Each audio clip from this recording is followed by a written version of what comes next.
you can see the Zoom number on the Clubhouse there. So you're welcome to join us and join our Mayor Lily Mei. And with that, I'm going to hand over the microphone to Han to start. Han, go ahead. Yes, welcome everyone. So tonight we're going to have a, sorry, do you hear the echo? A little bit. We're okay. Mute? We're okay. Mute when what we're you do is you turn your Clubhouse volume to the minimum. Yes, we can right. hear you. Yes. It's okay. Go ahead. Okay. Yes. All right. Thank you. So so tonight we want to welcome to our Clubhouse, our Asian Americans Network room, which tonight is going to be especially. First of all, we're going to have an hour and a half until 8 p.m. instead of 7:30, and we are going to conduct on Zoom instead of Clubhouse. I mean, I will monitor Clubhouse, but I will direct everybody onto Zoom.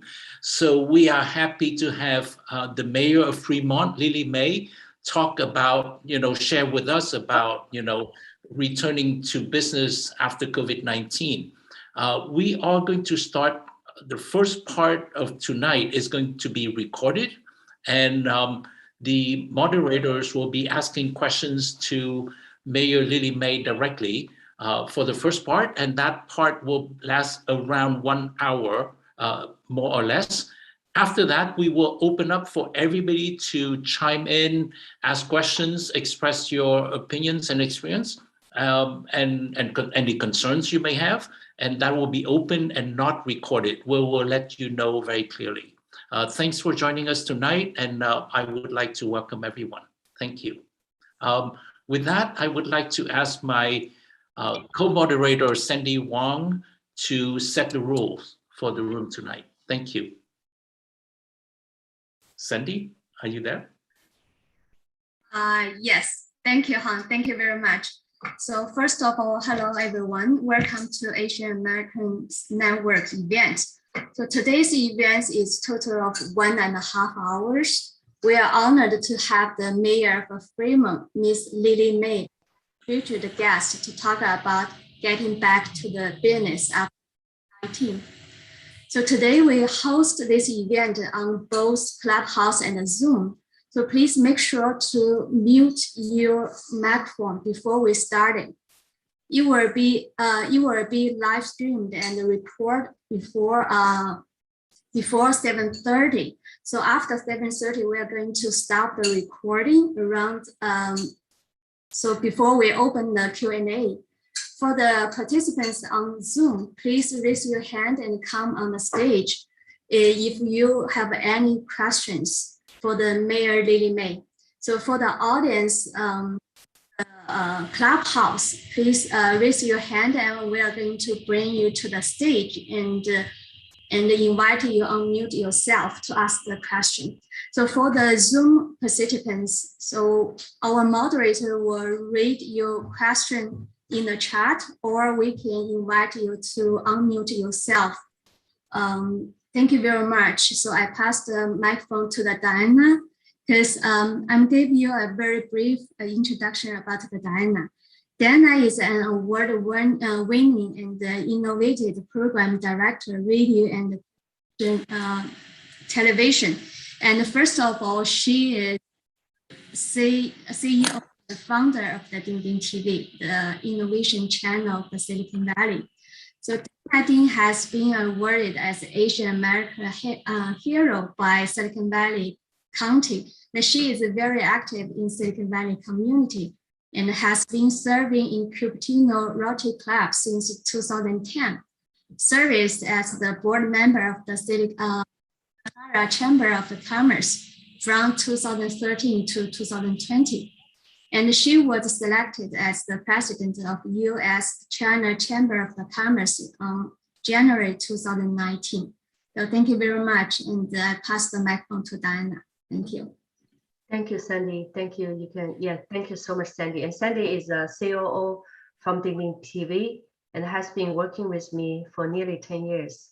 So welcome everyone to our event This event is presented by Silicon Valley Innovation Channel Dingding TV and co-hosted by the Ranmeng Club from Clubhouse and also Asian Americans Network. And Han and Sandy are both the co-producers for Asian Americans Network. We host event every week on every Tuesday at 6:30. We've been doing this for a few months already. And Dingding TV is a content and connection for global entrepreneurs. We are also the voice of Silicon Valley Asian American. And I think that it's really important for us to get to know our elected officials. And I personally know Lily Mei for nearly, I would say, more than 15 or 16 years, long time ago. And I used to be a teacher for her student, for her daughter, and feel so honored and all this way. And she's also a church sister to me. And all these years, she's been dedicated herself to serve our community. I'm truly amazed and touched. And not long ago, I heard that she's started to run the senator of California. And I'm thinking that, it's time for our community to get to know more about her and to see that why she's doing what she's doing and how can she represent us. But she told me that she would prefer to, talking about some really interesting topic and also can really help our community. So today we're going to focus on back to business, after pandemic. What are the challenges Asian Americans facing and how can we appreciate the difference and work together with our diverse community? And next, I'm going to invite our good friend and also the Vice Mayor of Fremont, Yang Shao, to give a short introduction about our Mayor, Lily Mei.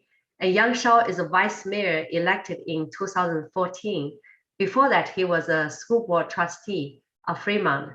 And he also been very active in many of the community organizations as advisors, also, as a board members in many of the organizations.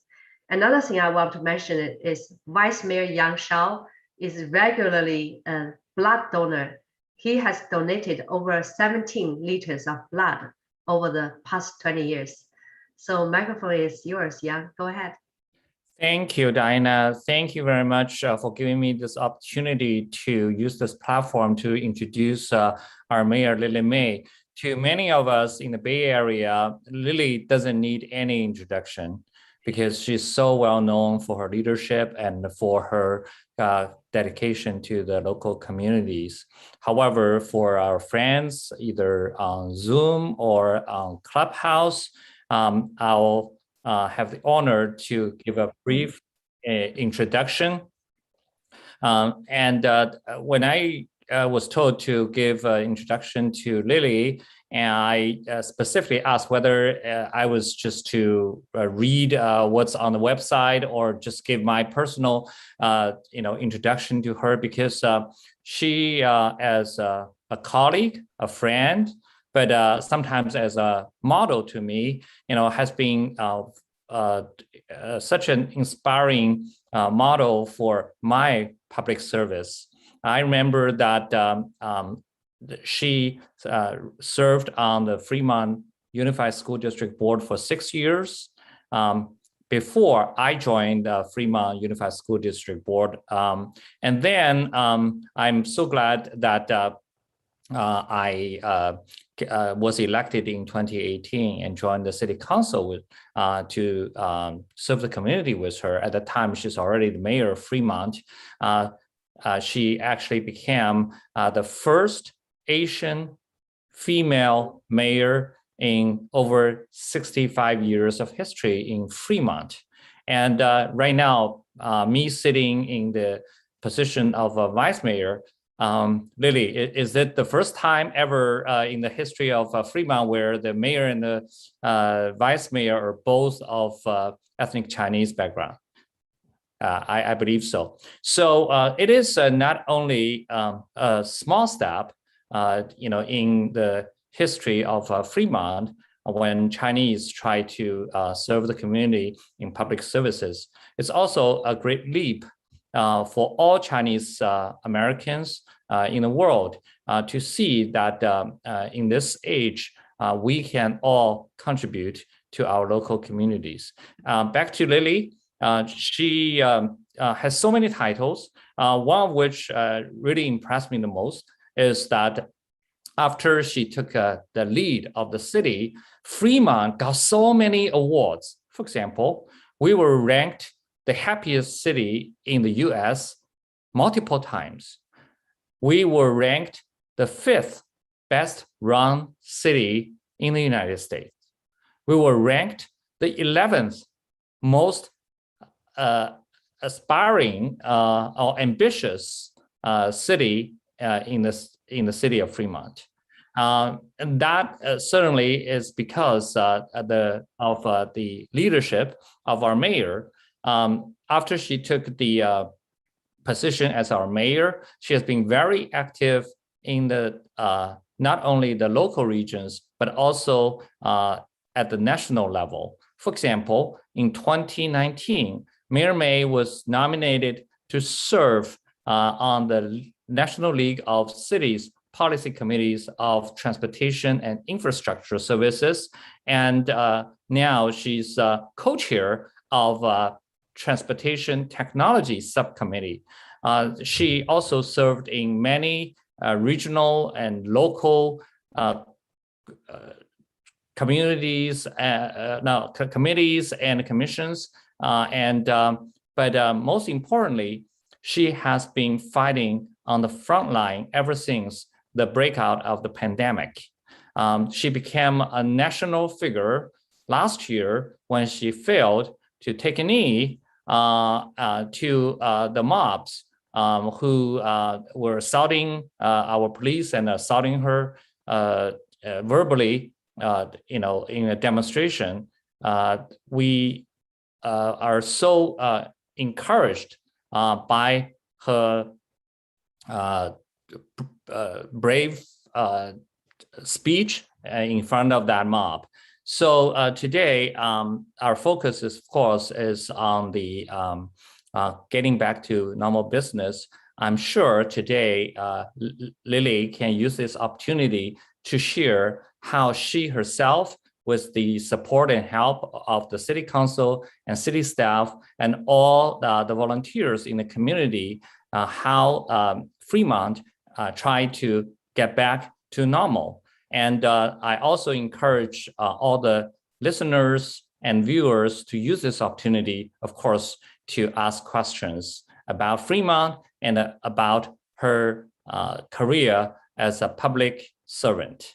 I will conclude my introduction here.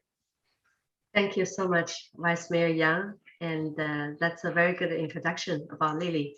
Yes, of course, everyone knows about her, but today we're going to know her better and see how can she help us. And yes, how can we work together?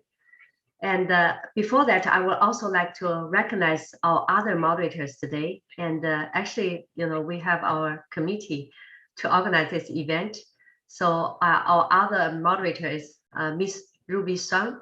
Ruby Sun is a founder and CEO of Silicon Valley K-12 technology education company, BayCodingsClub.com. And she's a serial entrepreneur and angel investor, our women entrepreneur here. Another one is Kiss Koo. Kiss Koo is a managing partner of Guardian Insight Group, and he's also the host of Silicon Valley Insider radio show and podcaster.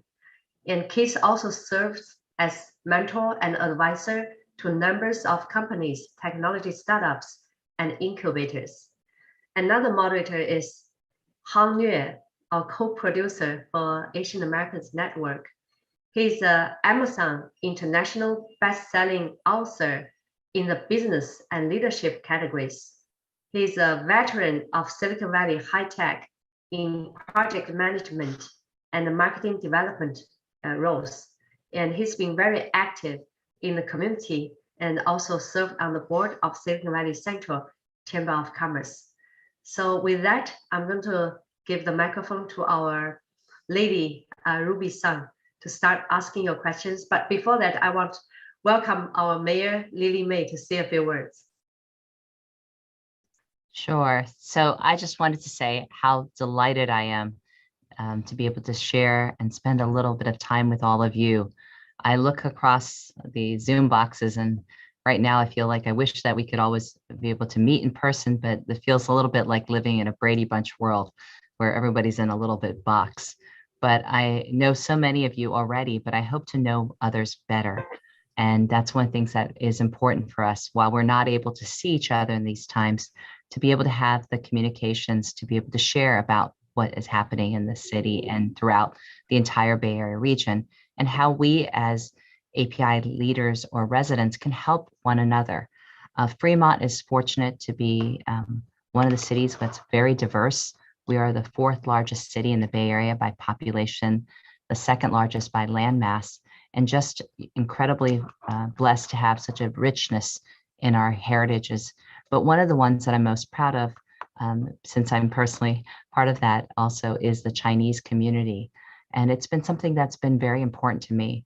For those who don't know me, I was born in Chicago and grew up in Pennsylvania in the Philadelphia suburb area and went to school in downtown Philadelphia.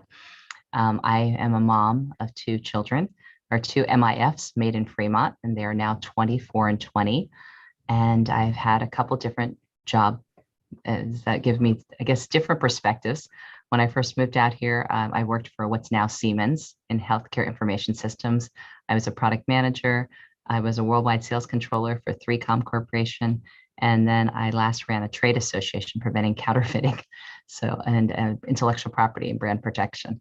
But as a public servant, I've been fortunate enough, as Council Member or Vice Mayor Shao references, that I was able to serve the community in education. And so I think that that's one of the things that really binds our community with so many others, is the value of families and children and the need for us to prioritize the focus. From my perspective, it's not just on education in terms of tests or scores, but how we are able to connect people to the next future of jobs, and as we evolve as a community. And as we talked about today for today's topic matter, building back a better normal. And what exactly is normal when it comes to this type of day and age?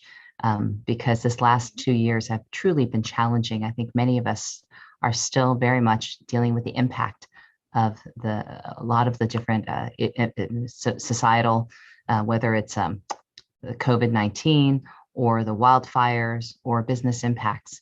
And therefore, I'm really delighted to be able just to spend a little time to share some of the things that my perspectives, and also what our city, I mean, truly the things that we see in our city. And I think Vice Mayor Shao is too kind that I would love to say that I'm proud to be leading the city, but I certainly could not do it without the support of so many others. I stand on the shoulders of those who've come before me, and you may have spoken with some of them, whether it's Vice Mayor Steve Cho, Anna Mu, Ivy Wu. There's so many people that have led the way, and I've been fortunate enough to work with them, and I stand on their shoulders. But it's more importantly, not just to yourself be in these roles, but to help build the pipeline for the future. So I don't know if you want to start with some of the questions, because I don't want to talk the whole time. Yes, thank you. Thank you so much. Yes, that was so wonderful. Thank you. And I also want to tell our friends from Clubhouse again, you're welcome to join us on Zoom, because I see so many people there. And if you want to join us on Zoom, you will see the Zoom account number in the topic on the top. So, and also do please follow us on the Asian-American Network Club. And any friends in Zoom, you're welcome to type your questions in the chat box. So later on, Han is going to read your questions. But after our moderators ask their questions, we are encouraging everyone to raise up your hand. We will bring you to the stage, and you can ask questions yourself.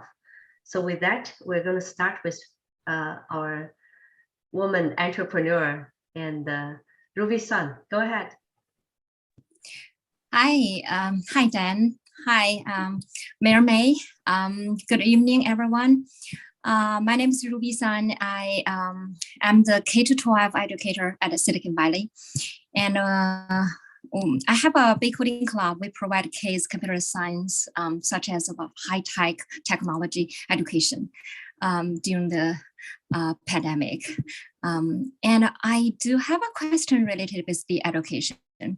So Mayor Mei, I noticed that you claim that as a working mom of two, you first got involved in to improve education for future generation.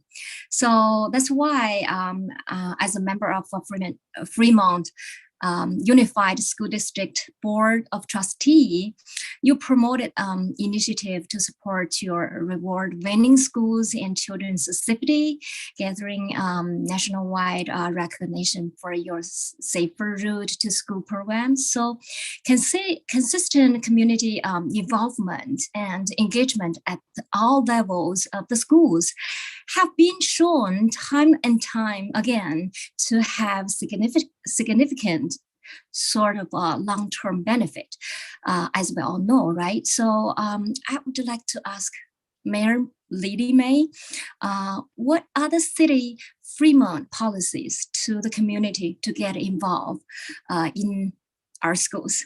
Thank you. Sure. Well, I think much like all of you, everyone has a passion that gets people involved. And as I mentioned, I have 2 students, and so who are now alumni.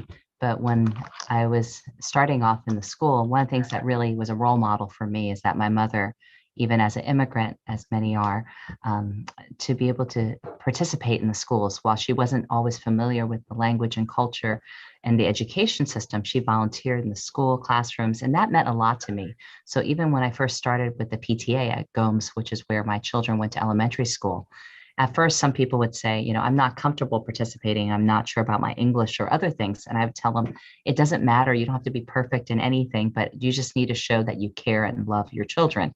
And certainly in the elementary school years, that's some of the best times, because at that point still, I think children are excited to see their parents on campus. They're like, oh, that's my mom. As they get older, it's not always as exciting to see your mom on campus. But it's a great way, because then you get to know about your children, their interests, the foundation, who their friends are. And that's just a great way to participate, whether it's through PTA, safety patrol, and school site council. What got me originally actually running in the process is that when I went to these overload classroom meetings, it's oftentimes not just in the Chinese community, but throughout many communities, it's easier to complain about an issue or to come and yell or scream or cry about an issue, but it's much harder to take action. And so when my child was overloaded, and she did get into from Chapborn, she was going to be overloaded to Chapborn, but she got into Gomes, it wasn't just, that's it. My child now into the school that was my home school, and that's it. I got involved with helping out with this classrooms, with emergency preparedness, with other areas. And that really helped me build a network of friends. And I'd say it's as much a benefit to your children as it is to you, because you get to find out all of these different groups and friends and people that you might not know. And sometimes they truly are some of the best friends that you can make. The other thing I think is important when it comes to education, right now we're at this pivotal moment where I think that jobs and other things are changing. And oftentimes people think it's just about a test score, or it's just about a school getting into placement. And having seen some of the good times and bad times over the years, I will say honestly, as a parent, the hardest thing that I saw during that time period was on school board, besides the budget cuts and increasing class sizes, were sometimes the mental health pieces. When I had to go to funerals of children who had committed suicide or other things like that, that made me really want to reach out to parents to say, it's not just that one, plateau or one goal. It's about life and about how we handle resiliency. And that's important right now. This is a demonstration of this in this moment, when we're going through all these changes from being in person to doing remote distance learning, to figure out how do we do projects. And I think that this is a great way for us to adapt. And when we talk about building a better normal, it's about building those resources, whether it's mental health. And one good example is normally every year for mental health in our school district and city, we do a combined art show. And in the past, it would have been an art gallery. You can come and see it. But when we had to change suddenly from doing it in person, we were trying to figure out, how do I do in the wards? And I could just hold them up and just say the kids' names, but we wanted to do something different. So I took advantage of my empty conference room next door. I set up an art gallery. And so I was able to walk through it. But, that's just one personal way, but I've seen our students take on so many different ways to be responsive. And I'm so proud because of that. It gives me tremendous hope. The whole idea of helping one person each. When I see our students go out there, and because of the need for PPE and frankly, some of the sad and ridiculous comments about Asians being the cause of the virus, to seeing so many Asians being the solution that we need, whether it's going out and finding ways to raise money, to deliver PPE, to deliver meals. It really showed people that we are more than just here as residents, but we're here for our community. Thank you. Thank you so much, Mayor Lily. And next is going to be Han, and after Han will be Keith, and after Keith will be Dennis Wu. So Han, go ahead. Yes, Hi, Han. I would like I would like to ask Mayor Mei, the fact that you are Asian American. I mean, of course, you are the mayor of every citizen of Fremont, and perhaps beyond within the beyond Fremont within the Silicon Valley area as well. But also the fact that you are Asian American. How do you see the needs in the challenges and needs of Asian Americans as opposed to the population at large? How different is that, and how would they be? Their needs would be met, and how can they work with your office, for example? I think, for example, not especially, but for example, the problem with hate crime against Asians in recent times. Maybe it's abating now. What do you see as the difference between Asian Americans and others? Thank you. Sure. So one of the things that I have to say is that sadly, Asian hate crimes are not something that are new. Unfortunately, we are a community that has been faced with the Chinese Exclusion Act, where we were the only groups in terms of Asian Americans being interred during World War II. And then myself, growing up in Pennsylvania, I grew up at the end of what is the Vietnam War era. And I personally have been stuffed in lockers. I've had my mailbox blown up, my tires slashed, my windows shot out. And so it is something very personal to me. And I'm very sad to see how during this time period of pandemic, and even for ourselves as a city responding as an Asian American elected, when I put out some of the fact sheets that were coming out about the COVID virus at that time, I had some people call up and say horrible things in terms of, are you a communist? Are you trying to destabilize the economy? I had some nasty messages and death threats. And so you're like, some people are very irrational. And so sadly, I also belong to some other organizations, whether it's faith-based or Citizens for Better Community. And I had raised the warning flag about that because I was just really concerned how I was getting calls for restaurants saying, where did the workers come from? And all these questions that I think are unfortunately targeted specifically on race.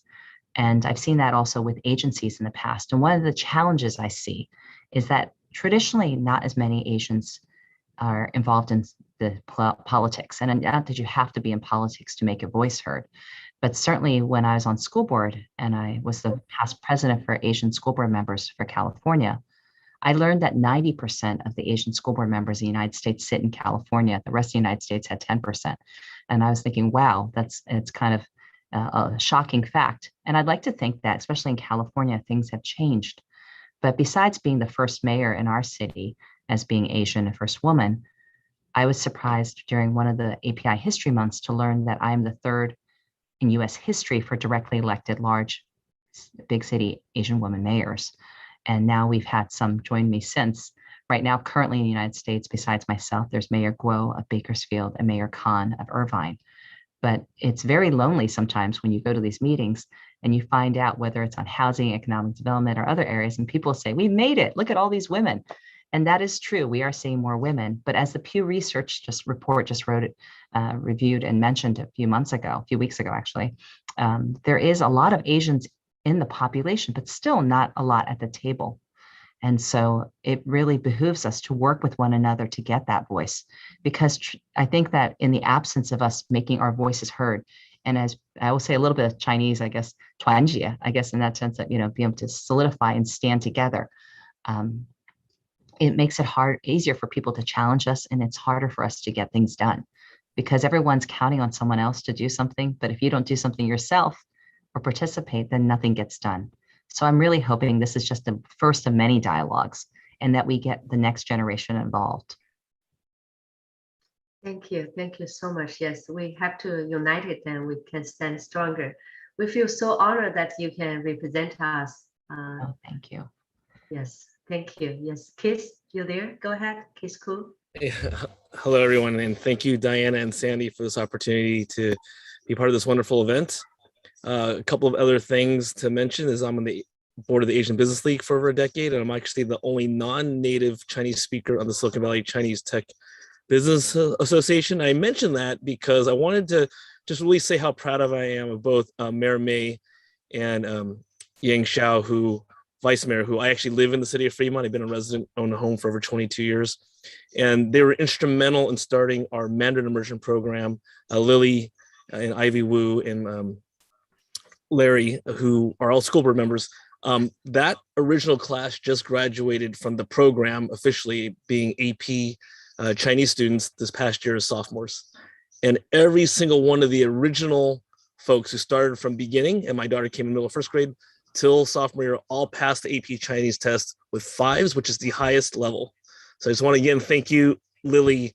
We attend the same church. Just thank you so much for all the work you did for that for all these years. Yang, you were a great supporter when you were on the school board. And I mentioned the importance of this because it was a hard fight, very hard fight, still a hard fight. Every single year, we had to go the extra mile. Parents had to get involved. I bring this up, which is going to be part of the question, because Silicon Valley is acutely interesting in that over 50% of the professionals are Asian heritage, but we're only 20% of the population of the Silicon Valley, and in the United States, Asians are only about 6.5%. So both for professionals and especially for small businesses that are owned by Asians, there's the perception that we've made it, that we're successful, and we're not given the seat at the table, as Mayor Mei said, not even in work, in our places of business, or even in our churches. And so how are we going to address that when the community at large thinks that we're not a minority? Well, I think that it's a very good conversation, and it's a touchy one right now because these last couple of months and this past year, we've seen a lot of need for social justice and equity. And I've been in these conversations where we're talking about housing, economic development, other areas, and they'll say, you know, we need to put a racial lens on it. We need to put a balance on that, and in particular, brown and black. And then when I'm sitting there listening to some of the other conversations, they talk about people who've purchased the houses and purchased the land and whether or not they're really contributing to society. And it's hard to hear that, honestly, when I hear that. And I've asked the question before when I'm talking about these types of racial lenses, and they talk about black and brown. I said, our city has a tremendous amount of brown population. It is Southeast Asian and Indian, as well as Afghani and of course, Chinese in the population. And I go, so what are we? Are we black and white? And I've been at different organizations nationally, at educational forums that are Ivy League schools, and they're listing data and they're showing voter data or other financial data, and they'll have, you know, white, Hispanic, non-white, you know, and then they'll have black and Latinx, but there's no information sometimes for Asians. And I think that's why it behooves us to have a seat at the table. Not that we only want to represent the Asians, because I want people to understand that I'm very proud of my heritage and our culture and making sure that we're represented, but I represent and serve all people. And that's why it's important when we had the Mandarin immersion program that you referenced, it wasn't just about the kids there that are benefiting. We also wanted English language learners and to provide the chance to experience not just the language, but the culture and the people. And so having that opportunity and benefits that benefit all at that school and share that richness. So when you had events, I know for Chinese New Year or for Lunar New Year, to be able to share that with the broader base, whether it's coming to our council and singing and sharing or getting involved, I think that's what it needs to take, is that I jokingly tell kids sometimes too, even for myself, I was born here and I still traveled a lot in my former life as a worldwide sales controller and running that trade association globally. That I think that you have to define, and I mean, many people are going to judge us, it's sad to say, but we define ourselves, and that we are able to set that and working with one another, have the courage to stand up and speak And sometimes it's even very hard, even like the moments. And I have to say, I know Vice Mayor Shao alluded to that earlier. It's not about taking a knee or not taking a knee because I didn't have respect for another culture. But it's very hard to also be in a situation where people are screaming things that are incredibly insulting in terms of kneel and using curse words, demanding that I kneel, as well as texting me to ask me to resign. That, you know, I feel like I had to stand up for myself, and it wasn't meant to be a disrespect. And that even when I do the other way around in terms of I prayed for people, some people were saying that it means that you're submissive. It's a very hard line being the first. When you're the first in that role, you don't want to crash the car, and that you want to be a good example.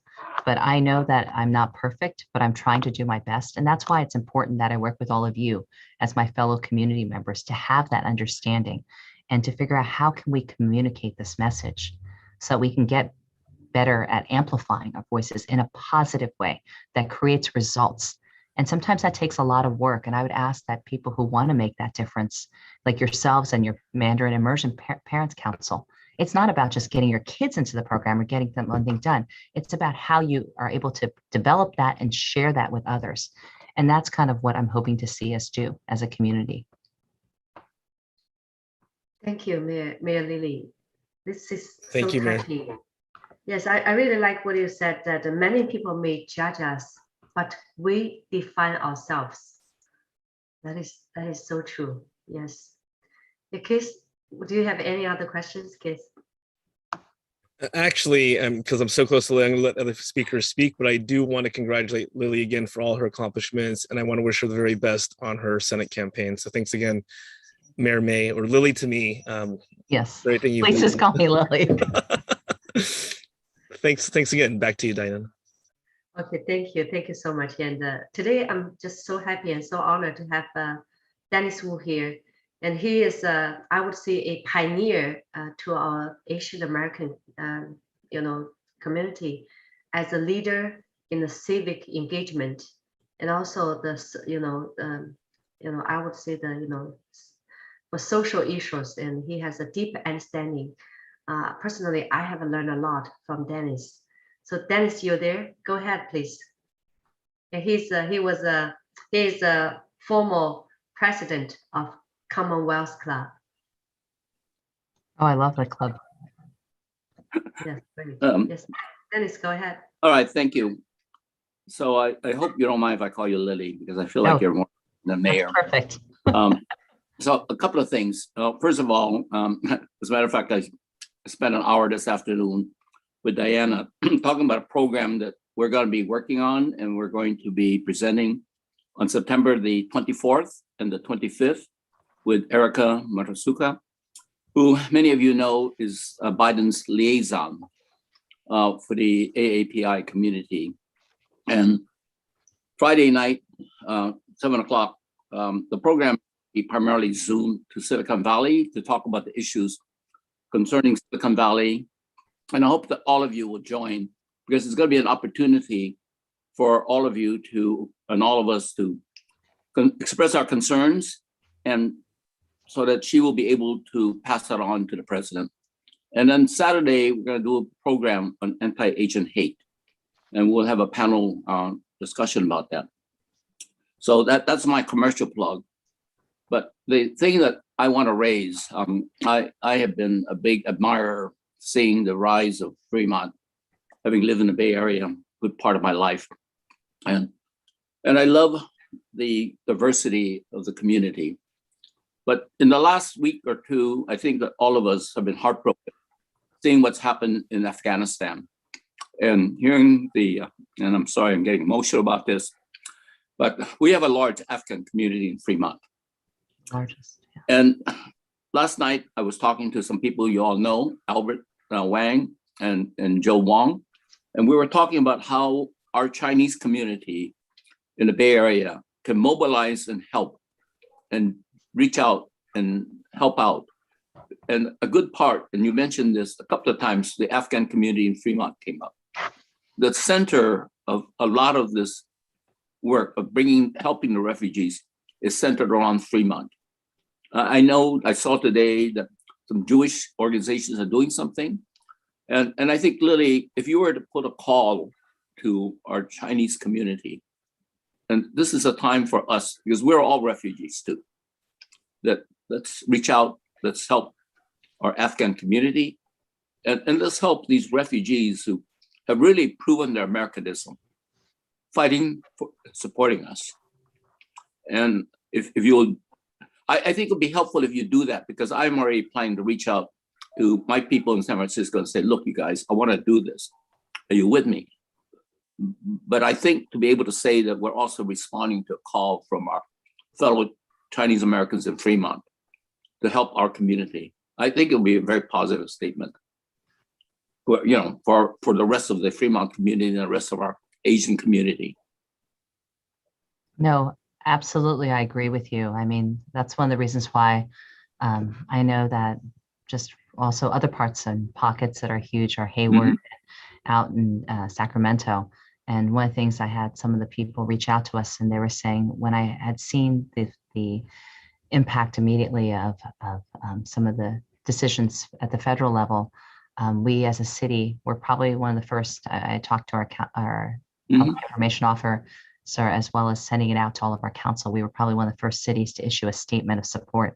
And then now with the Afghan Refugee Help Program that we've also shared with the Afghan Coalition as well as the South Asians, I don't think we can stand by and not have some support. It's absolutely imperative for us.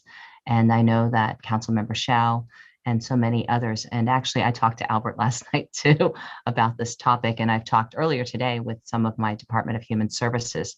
And it's not just the money piece of it. There is the money piece that would be definitely needed. Money. There's also things like healthcare right now, when we come with COVID, and with just anytime, it's not just unique to the Afghan community when people are immigrating to get connected to other resources and to create some of that network. And so I know that our Human Services Department will be reaching out to others to talk about this. We are fortunate, as we mentioned, in Fremont to have a direct overlay, our school district and the city, but there's so many surrounding schools that are also involved. It's also the community colleges that we could talk to. Since it's just San Jose State, their former president, who was involved in advising the former governments there. I don't want to mispronounce his last name, but Kiyomi, I believe, is also from San Jose State, and he and I had dinner a couple months ago, and we were interested in trying to build that network, because I think that we cannot just ignore it, and I think that would demonstrate truly the care and compassion that sometimes people do not identify the Chinese with. Because it's easier sometimes. You know, I personally, unfortunately, have been in situations where I'm being verbally attacked or other things, and people will walk by, and it makes me heartbroken sometimes that my own child said to me in one of those cases, you know, if I were watching somebody attack a stranger, my child, I would hope that all children, all people would take some sort of action rather than ignoring it. And so this is just an example. And Dennis, I absolutely would be happy to share in that, in terms of letting people know that we as a community could do more, and we can think about what types of programs are needed, because this is not going to be just a one-day issue. Well, it'll be ongoing. Be great, because it's one thing to mobilize people. I mean, there are a lot of things we can do. It's, as you say, it's just not money. It's clothes that we would normally give to Salvation Army or Goodwill or something. We could be funneling that, because they're going to need it. It's going to be cold, right? They're coming with nothing. I mean, they're taking off with one suitcase, and who knows what there is. There's so much we can be doing, and we Chinese, we know what it's like to be coming over in one suitcase. We know what it's like to be a refugee. We have these services, and it would be so great if we can funnel things through, you know, both you as the mayor and through the vice mayor, and it'd be a great rallying call for our community, our Chinese community, to be able to do something positive and give back and show our Americanism.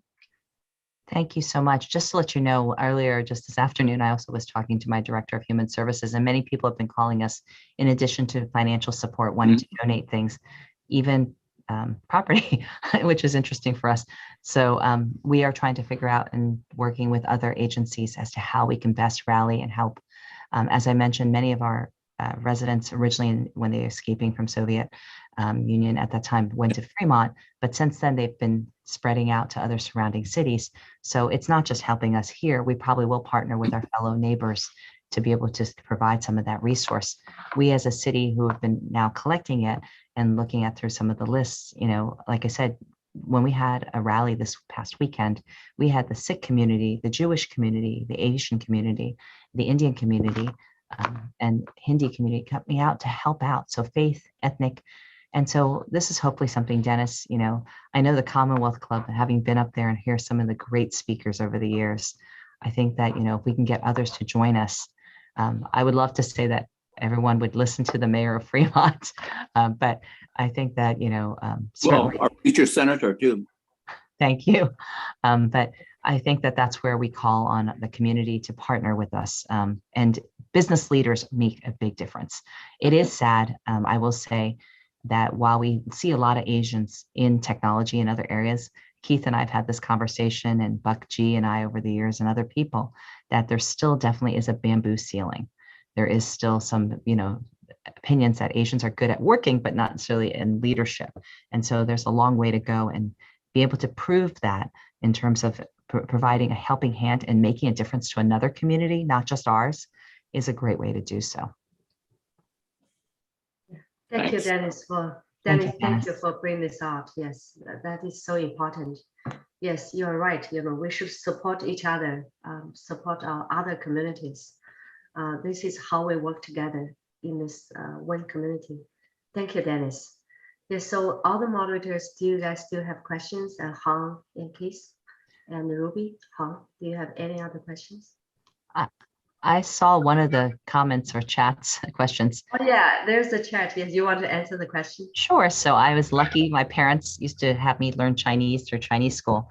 Even though I was the only Chinese kid in my elementary school, my parents did care enough to get me to Chinese school. And I grew up in Pennsylvania, but I also went to church in Delaware, and there was a Chinese-American Community Center. And back then, one of the only Asian politicians I ever saw in my life at that time was S.B. Wu.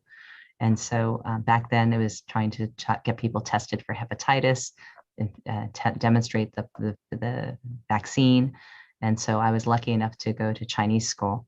And my parents paid me $1 a week, which was a lot of money back then for me to speak Chinese. As far as how you can get involved into politics and pivot, I don't know if it's something you need to just straight pivot into, but I think there's many different ways, whether it's leadership in your schools, leadership on commissions. I'm always looking for people on senior commission, library commission, other areas. And while it may seem like it's a small area to make a difference, just having that representation and making that network, every job I've been in has helped me build a different network of people and different groups and perspectives that hopefully help me make a better decision. I also see the next question is, how do I see the relationship between China and US in the next few decades? And what's the impact, particularly of Chinese speaking folks who live in USA? Okay. So I feel fortunate, as I said, to be able to speak a little bit of Chinese. I think that right now it is a very interesting time because the world is not flat. And certainly the jobs that I came out into are very different than the ones that our children are looking at. And so be able to build that flexibility, I think, is important.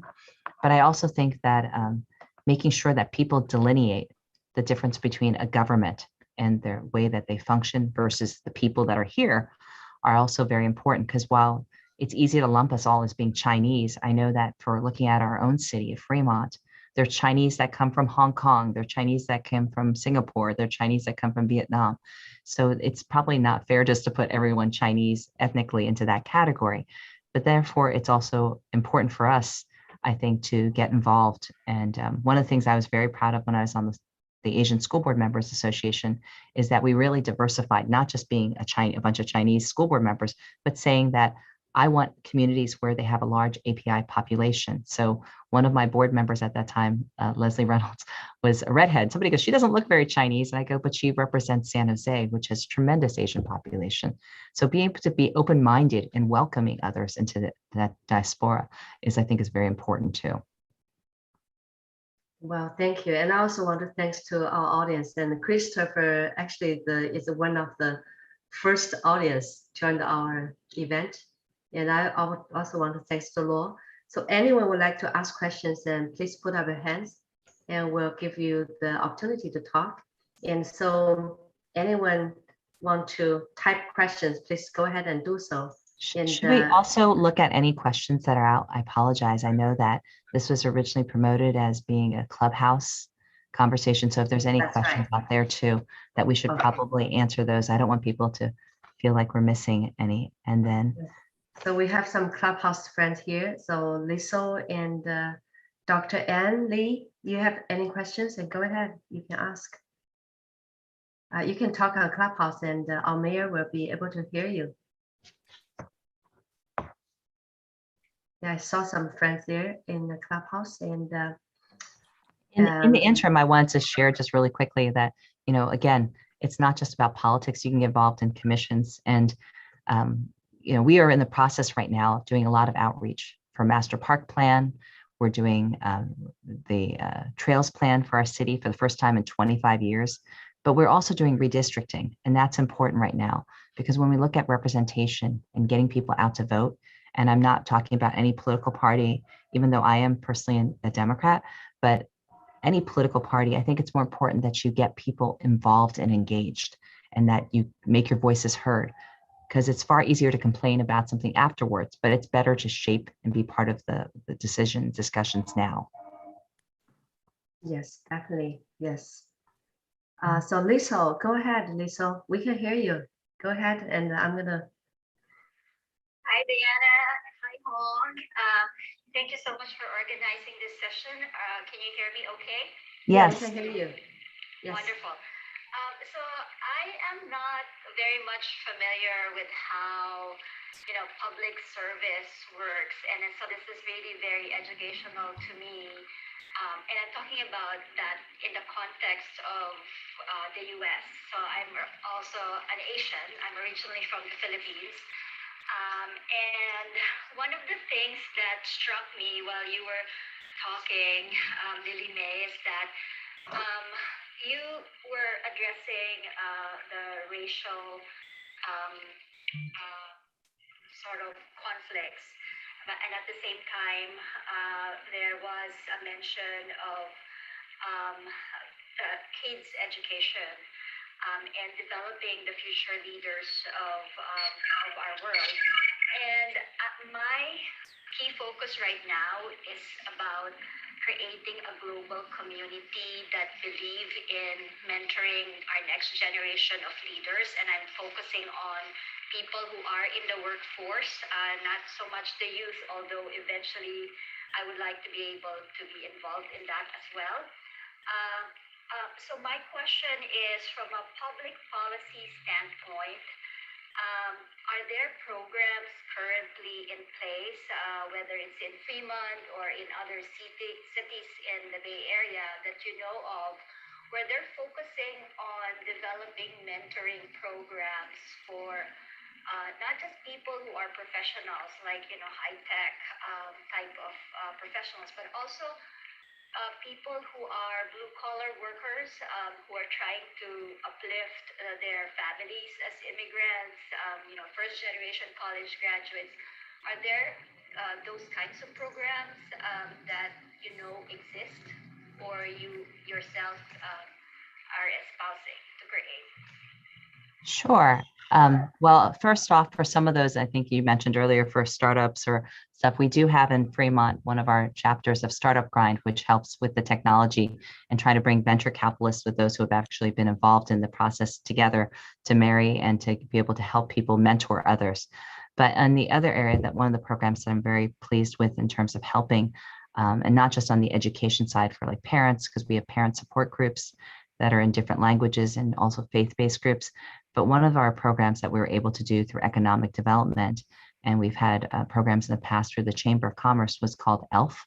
And that's where we brought 21 individuals who had lost their employment or had been impacted negatively because of COVID for retail. And we were able to connect them. That was one of our pilots that we were able to then take 21 individuals who had lost and been impacted and put them in a jobs training program for 8 weeks for internship.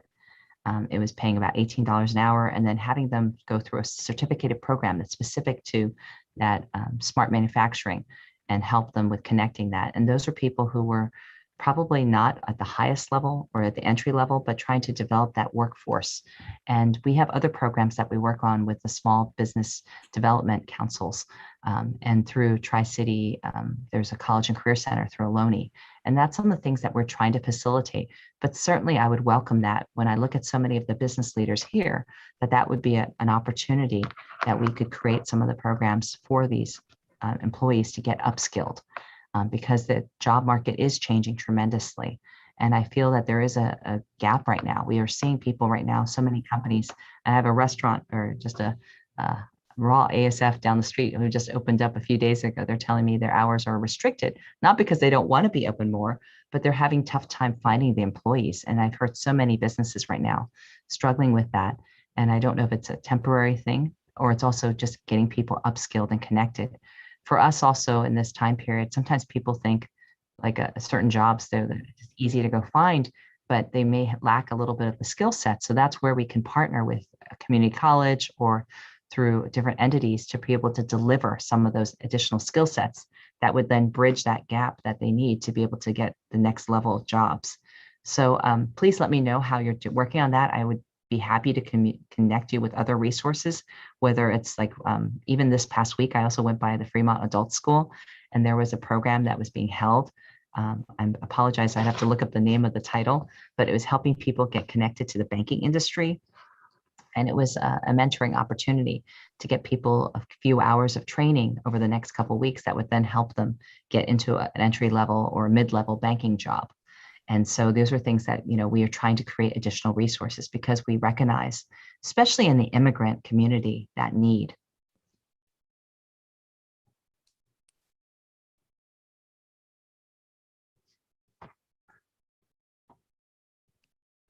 Is there another question? Let me see. Is Dan there? Dana? Oh, okay. I'm Ruby Sun again, Mayor. Hi. Yeah. Hi. Maybe I can ask another question here.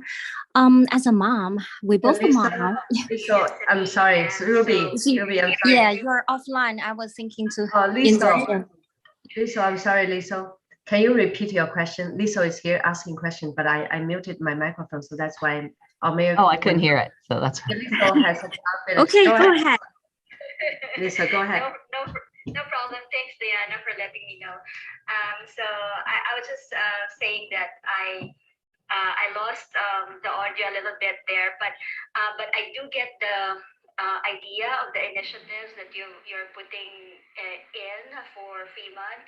And so I'm just, since my focus is on mentoring, if you do need any help at all in the future for developing mentoring programs, I would be happy to help out, and just reach out to me through Diana, and I'd be happy to collaborate and do whatever I can to help out.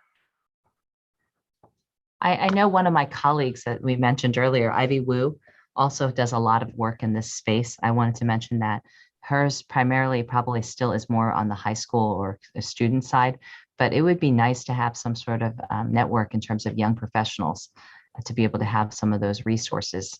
I think that there probably is a lot of people who are looking for this type of additional support. I think, Diane and I know Dennis was just talking about that too. And I'd be curious to find out how their mentoring program works. But there is a tremendous need. Sometimes people come out and one thing you look at in a job description or a description online versus what you find when you get there in real life and how to get to the next step or how do you explore those. I've been so fortunate as myself in working for many different bosses in the years who helped connect me to those because they realize that I'm not going to be staying with them forever, that there's how many years I'm there. And then how can we get that connection? So that'd be something I'd love to see more of. Diana, I don't know if I don't want to target you in terms of I know you have such good connections in your work. Well, it's my honor. I'd love to be, be the bridge. And Ivy is also a good friend of mine for nearly 20 years. Yes. So Lisa is also a good friend. Yes, wonderful. Thank you, Lisa. Yes, sorry. Okay, so. Thank you. Yes, thank you. So Ruby, yes, go ahead. Yeah, sorry, keep you waiting. Go ahead, Ruby. It's okay. Yeah. Hi. I just continuous talk with sorry about that. Talk with Mayor Lily. Yeah, as a mom, we both are mom, right? I Yes. believe there are some moms tonight. So there's something always related with the kids education. So nowadays, I have a little bit concerned about the some of my K schools student, and they got positive tested results, and not all their classmates was quarantined, or they just go back to home.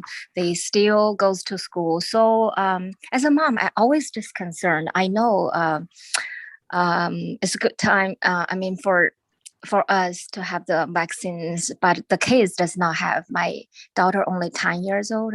So is there any ways that it prevent the spread of the like Delta? Because Delta is really, different than the COVID-19, right? So what's your opinions? Well, unfortunately, I don't feel like I'm necessarily as able to discuss medical, because I'm not a physician. But I will tell you that with the variants and all other things right now, whether it's that or respiratory virus, what we've seen is that people, if you're wearing the mask, they tend to less have communicable in terms of like contact. And then that we are trying to have testing. I know that several of the school districts, not just Fremont, Newark, other surrounding cities, have a dashboard right now that they're trying to put out to create more awareness of this. This is certainly uncharted territory for us. I would have to maybe defer some of this to my Vice Mayor Yang Xiao, because while I am not in that field, ironically, you do have a subject matter expert a little bit in that, because Vice Mayor Yang Xiao, in his day job, not as the vice mayor, but he also happens to be very active in this field. He is working for a company that specializes in this in terms of variants, as well as in some of the vaccines. So maybe, I don't know if I want to defer to him, but I would be happy to have him answer any of the thoughts on that type of process. Actually, Ruby, we can talk offline. I just want to give this platform exclusively to Mayor Mei. After all, we meet with each other very often on Clubhouse, but Lily is, not a regular guest here. Sure. Yeah. No, I'd be happy to join Clubhouse more often, it sounds like. Yeah, welcome to Clubhouse. Thank you. We met a lot of friends. It's not Mickey Mouse Clubhouse, so it's something different. That's good. Yes, Lily, you know what? Today that all of us, Case, Ku, Yang Shao, and Ruby Sang, and myself, and we are all very active on Clubhouse. So, yes, we spend a lot of time there. That's why, we talk about many things there. Yes, wonderful. Yeah, thank you. So, Masha, you there? You want to make a comment or ask questions, Masha? Oh, I'm here. Hi, everyone. Marsha. I'm Marsha Galanco, and I've been active in the community for a long time. I'm also a small business owner, and there's a lot of issues in our community that, of course, is of concern. But I'm thinking positive. I think there's a lot of us leaders, community leaders or political leaders. We really need to join hands together. There might be some differences in our thinking or approach, but then I think in the long run, it will be a collaboration between different groups, different parties, different background. There's so many major big issues, small issues that's coming along, and together I think unity is strength, and we definitely give up our probably making wrong about some differences, but definitely we are working towards a similar goal. So thank you, Diana, for giving me these opportunities to speak out. Thank you, Masha. Yes. Yeah. Get back to you. Yeah, Marsha has been really active in the civic leadership event, and we've been on the civic leadership forum for a few years together. Yeah, thank you. Yes. Wonderful. Yeah. So yes, Han actually prepared several questions. Han, I want to give the microphone to you. Yes, thank you very much, Diana, and thank you, Mayor Mei, for being here with us to share your leadership. I'm particularly with regards to coming to the table, to be at the table, to have impact on decisions, for one thing, and also even when not entirely at the table. I just wanted to highlight, for example, recently there was a unanimous vote to close down the Reed Hillview Airport. That actually, the operation of the airport unfairly impact the people who live there, who actually are not all that wealthy. So the board of supervisors actually voted unanimously in the right direction, which is a good thing. So my question has to do with this, with COVID, it's not entirely over, and then the fight for resources and things will continue on. What do you think would be the best way for, let's say, Asian-American communities and disadvantaged communities to actually be protected, with or without somebody at the table?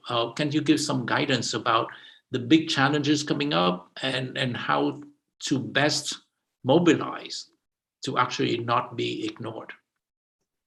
Well, I think that this is a good example of having this resource. I think that there's so many different ways to reach our community, and having that outreach for social media or different media mechanisms. I know within the Asian community, a lot of people still use WeChat, Line, other applications, but having that communication so people know about events ahead of time. I can't comment on the airport decision, but I know that there are so many different events that are occurring. And I think that creating that awareness is part of it. That's why I think right now, for me, one of the bigger areas is redistricting. A few months ago, if you asked me about a year ago, I would have said the census, because if we don't get counted, we don't count in some ways too. So I think that the redistricting right now is a key problem that, or not problem, it's a key opportunity that you need to take a look at within your communities. For us, we used to be elected a few years ago when I first started on council at large, and now we're at district elections, which is very important because that's supposed to be reflective of the community and allow for greater representation. But we need to make sure that we don't exclude certain areas, and even things like, I sit on other areas like transportation. And I know in past history, when you look at some of the lines where highways were drawn or trains and other things were impacted, and sometimes it negatively impacted those who were underprivileged or who didn't have an opportunity to speak. So it behooves us, if we're on a project, whether it's on the committee, myself, council member, Vice Mayor Yang Xiao, or council members in our city, that we see these projects and things as they're coming up and say, wait, we need people to be aware of it and to be participatory and to get people engaged. And, whether it's working through forums like Ding Ding TV and others to let people know, I think that would be a right step. And that's the first thing we can do to reassure it. But then also to have invitations. I don't think that, hopefully, and I'm sure this is not the case, that you're just inviting myself as Asians, but you should invite others too, because when you hear other people's perspectives, you can find out how we can better build allies within those communities. And that's also very important. For myself, I'm very proud of the fact that I'm Asian American and Chinese American, but I also am very cognizant that every person in my community deserves a voice. And so it's important for me. I love being able to share the culture and heritages. This weekend, I was at a mariachi festival in Newark, or I'll be at a Gurdwara, or I'll be at Dandia, or I had the flag raising for Constitution Day the other day. So to share it and embrace those differences. Sometimes it can be a little intimidating when you walk in and you feel uncomfortable, or you don't know people or know the processes. But by stepping up and just being there, I think that helps people to be cognizant of your efforts And therefore, at least people will be respectful, hopefully, and aware. And if you need to, bring a friend, bring a friend to help make that voice better heard. So Hong, this is hopefully, like I said, one of many discussions for people. And you don't have to be an elected. That's why calling me Lily is fine, because you don't have to be an elected to make a difference. Everyone makes a difference. Right. I do have a very different question also, which is on, I think it's on a lot of people's mind. I think, the directive is to return to work September 1st. So some businesses or small businesses that I know are preparing to get back into the office, and they are piling up on face masks and those things. Whereas I talked to some other, in high tech, for example, their decision actually is completely opposite, which is, never to come back to the office for that matter. So so everybody is of different understanding and making all kinds of different decisions. So do you think the September 1st is a solid date that won't change? What do you think are the big challenges for these businesses getting back to the office? Are they at risk or not at risk? Can you say anything about that? Well, I would say that everybody has different ideas as to when to come back. I think people are looking at data. I'm a data-driven type of person. And so we're looking at some of the numbers as they come through. I also wanted to clarify, and that's one of the things that's very hard to explain to people in the last couple of months, that the governor has given a lot of the authority as to when to reopen and not reopen, and different types of business, whether it was the different types of businesses, the different color levels, the different tiers. Those have been primarily left within the county public health. And when it comes to county public health, the only cities with a direct public health agency are Berkeley and Long Beach, I think, in LA, and maybe San Francisco. But for us, we are then within Alameda counties. And it's hard because during this time period, in addition to losing the lives of people, we've also lost many businesses. Here in Fremont, we had a bowling alley that closed that people were found very beloved, that over 16,000 people wrote to me. We've had different restaurants. And one of the things that's hard is that people don't realize it's not the mayor's decision on that. It's also the public health departments that make that decision. Sometimes some of the other individual actions are reflective actually of, as you mentioned earlier, the supervisors, board of supervisors. Within what we can do as a city, what can we do? Like when we were one of the first to institute the emergency health ordinance, the mask ordinance. Well, rather than us as a city to come down with that and just say, this is going to be the new way it's going to be, and just deal with it as a small business, I have to thank Vice Mayor Yang Xiao for being a partner in crime with me on that and going out and delivering. We delivered first to our public safety because we thought that's important, that when we're spreading aid, that we're not spreading germs. Then we went out and we saw a lot of the numbers that were coming through and how so many were skilled nursing facilities, and we have over 70 plus skilled nursing facilities in Fremont. So we were running around trying to deliver face masks, because a lot of time healthcare workers work in more than one setting, and making sure they weren't transmitting it. So we went to hospitals. Then the next level is when we started reopening some of our businesses here. And we had originally 5 small towns that came as one big city in 65 years ago. So we didn't just want to just tell people you need to wear face coverings. We went out and delivered them. And we worked with our historic business districts. We worked with companies, like there's a company, Bella Canvas. They normally make yoga pants, and they gave me originally 2,400, but I wrote to them and they gave me 15,000 face coverings.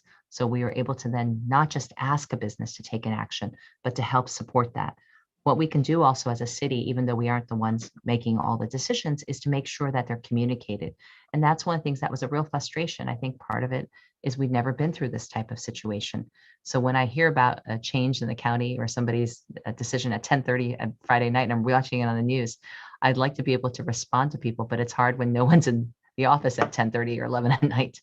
So I'd ask people to be patient with us too, because we are trying, I think everyone hopefully is trying to do our best to be responsive. I'm sitting actually in my office and I haven't taken a day off since March, and that's March of 2020. So I've been working every single day since March of 2020. And I feel privileged that I'm able to have the health and wellness to do so. But I think people sometimes don't realize it's not certainly for the love of money that I'm doing this. It's for the love of my community. And it's not an easy task. And I wish I had a magic wand. I really do. And your questions on some of the things, I wish I had the ability to predict some of those. But I think that, I think everyone has faith in terms of working together. That's the best that we can do in terms of how we can set the dates for the city. Just to let you know, it's a balance with us providing that resource. We have taken this time period and we've set things like we have an industrial hygienist come through. And so if you come to our council chambers when it does reopen, you'll see that we have instituted some of the plexiglass type of separations, that we have thought about how we can have, monitors when you come through, they can check your temperature right away, and having PPE available. We had originally planned to have the office more opened in September. And because of some of the numbers and other things, we did step back a little bit still. It's not that we aren't going to. We are trying to provide as much outdoor resources. A big concern this year was the summer concerts in the park. And so we had 6 of those still outside. But, how do we balance the need for getting together and seeing one another, which is so critical. People really miss each other right now. And then with the wellness. So it's trying to get everyone's compliance with that. And certainly if you're not feeling well or others are not feeling well, please don't spread your germs to others. We don't know if it's COVID, we don't know if it's flu, we don't know, but we just want you to be healthy and to help all of us stay healthy. Thank you very much. I do want to say this. I mean, of course, we are all humans. I mean, I think especially under duress, everybody wishes for a silver bullet, a simple solution that will solve all the problems, but that is not realistic, right? So, so for you to be the role model as a civil servant and a leader in the community, to be a role model for everybody to follow in terms of trying our best and do the right thing and be transparent. I really want to thank you for that. With that, I'm complete. Thank you. No, thank you. I think in the end, elected or not elected, we're all human, and we try our best. This is something unprecedented.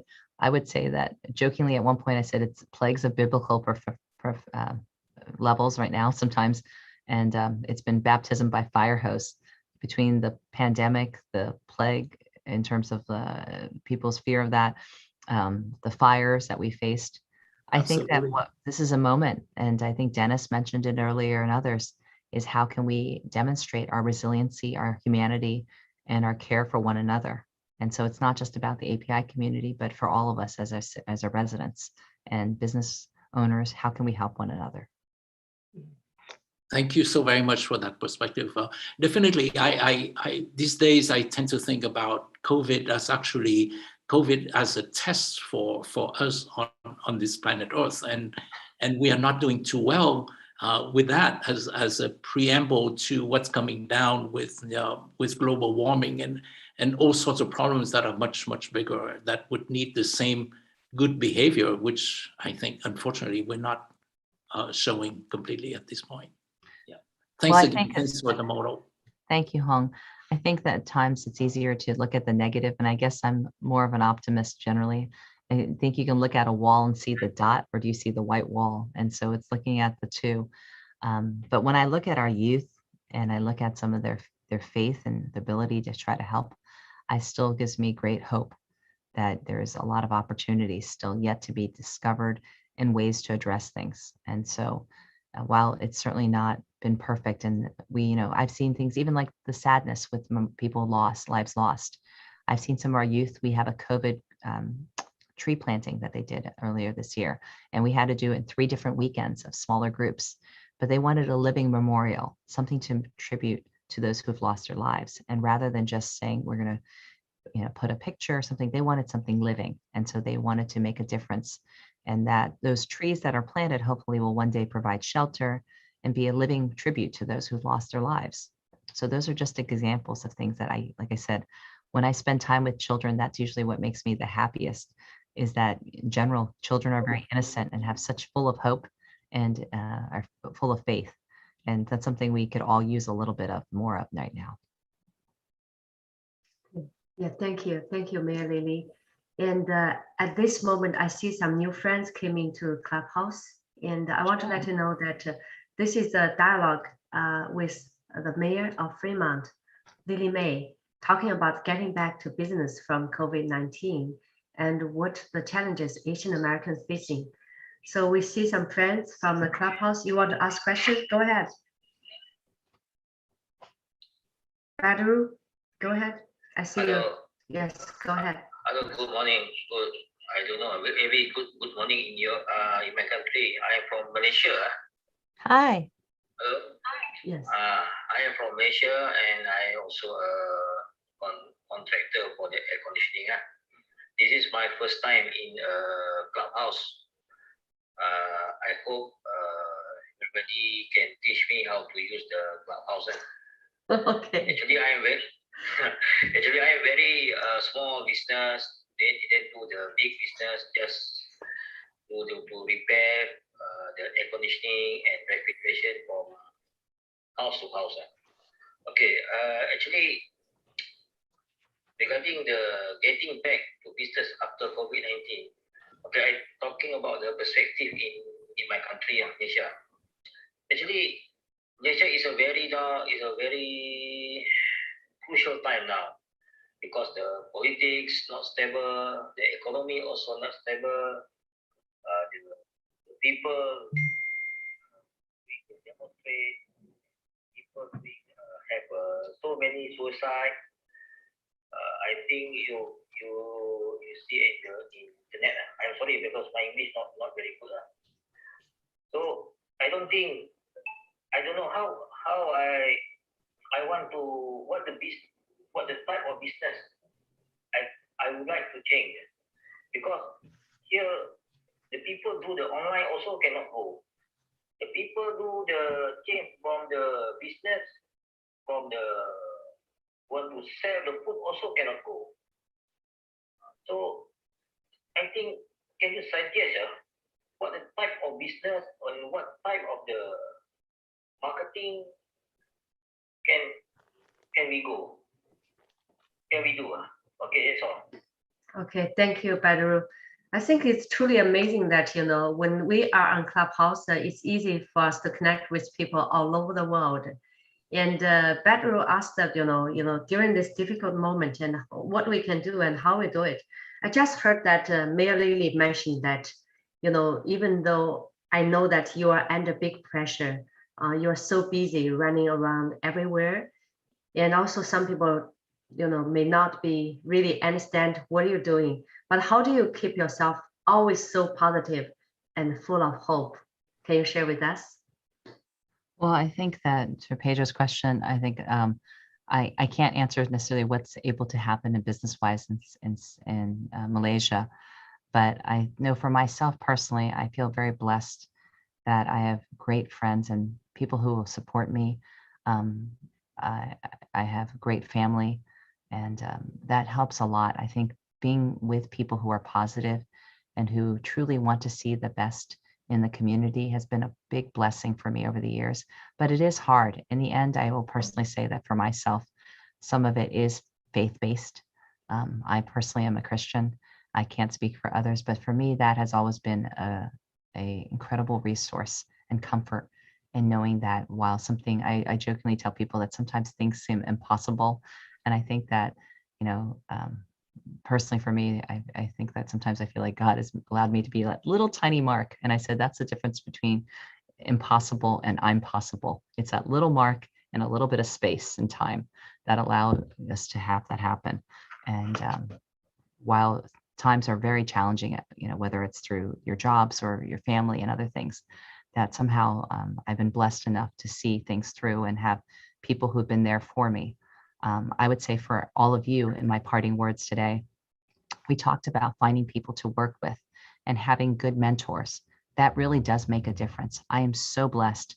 I will tell you that, you know, I started working for a corporation at 16, and I'm on LinkedIn and stuff. And my boss from when I was 16 has been following me over the years sometimes and will send me notes occasionally. And I will tell him what a difference he made in me, and just giving faith that I could do something, and having people who believe in you and have faith in you and give you that support and the opportunity And I don't consider things, and I think that that'd be my message for parents that were on there talking about it earlier. It's hard sometimes because I think as parents and ourselves are very critical, and that sometimes people are afraid to fail. But I don't consider it failure as much as it's a learning opportunity. That when something doesn't work, much like we have challenges right now, are we resilient enough to get back up and to try again and to try something different and to find a way to work through that? And that's what I hope that we as a community, be it us as APIs, as Chinese, as Afghan refugees or others, is how can we figure out how, something doesn't work, let's try a different way to do something. And that's what I feel blessed. Over the years, I was in networking. And I think that networking, not in terms of just networking, making friends, but networking connections. And I feel blessed that I feel oftentimes that I'm a bridge between different cultures, between different work lives, between different people, different generations. And my parents were immigrants, and my children are the first generation. I jokingly tell people I'm version 1.5 or something in between. But that's what makes the difference. And thank you for allowing me to share with all of you. I hope that you enjoyed some of this and have questions or would like to help out. And I encourage you all to work with one another, be involved with civic, be involved with faith-based, be involved with the community, because the more you put into it, the more you get out. I truly feel that way, even though at times, I will tell you honestly, there are days where I leave here and I'm in tears and I'm exhausted. And I've even fallen asleep in the car, sitting in the car, not driving, falling asleep, sitting in the car, because after 11 events in one day, I was like exhausted and fell asleep in my garage and sitting in the car.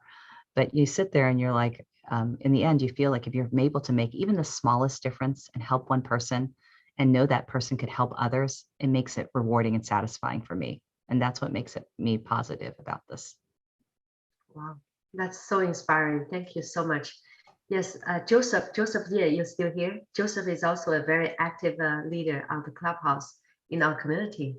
Joseph, if you're not here, then I'm going to give my last question to our mayor. You're running for state senator. Yes. I know that you've been doing very well as a mayor and very strong.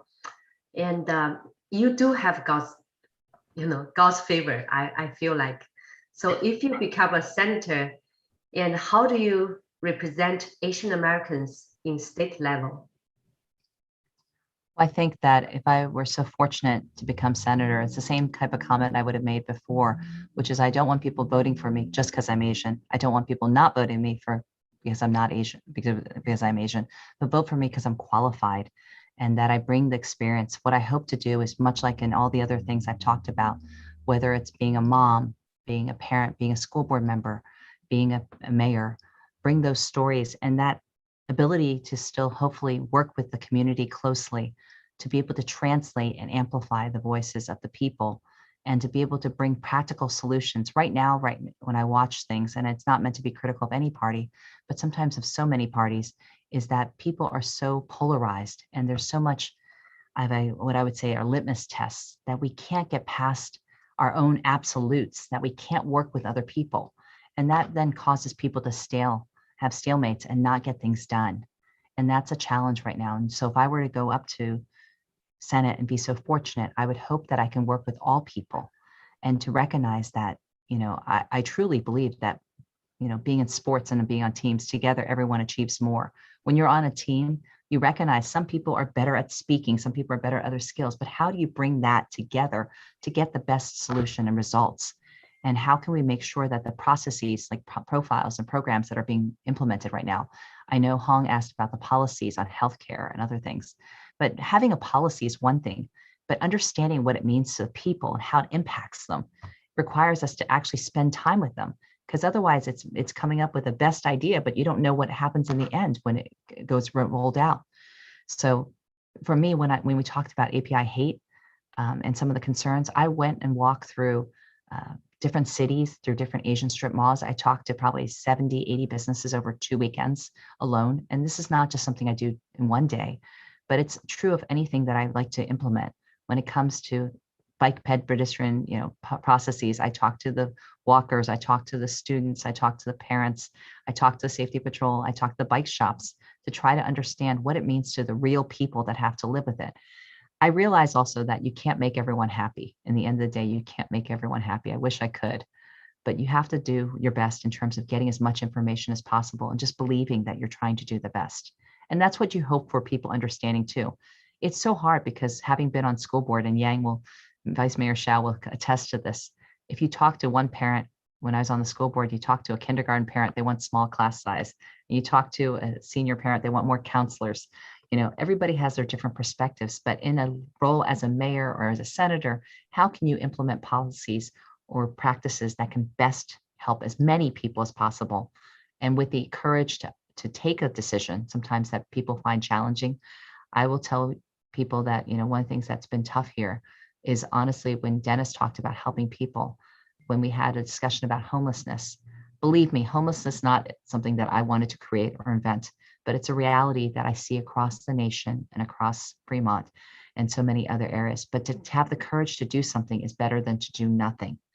And I know that some people might fear that it brings more of that impact, but here in Fremont, I'm really proud to say that when we had the Housing Navigation Center, and it can't get any closer because I see it every morning when I walk in and when I walk out, that I absolutely think it was the right thing to do. Of the 4 people that we helped in the last 6 months, 21 have been housed, 75 to 80% of them had jobs that were part-time or some of them full-time, that we've been able to help make a difference in their lives. On one of the most stormy nights that we had, if you remember, there was one major windstorm, and I went back there that next day and I asked them how things were going. I was so moved to hear some of the people talk about, they were having a meeting that night and they were sitting together, and the things when they were talking around, going around the room, some of the people said the most thing they were most grateful for was that they weren't sitting in the middle of the storm.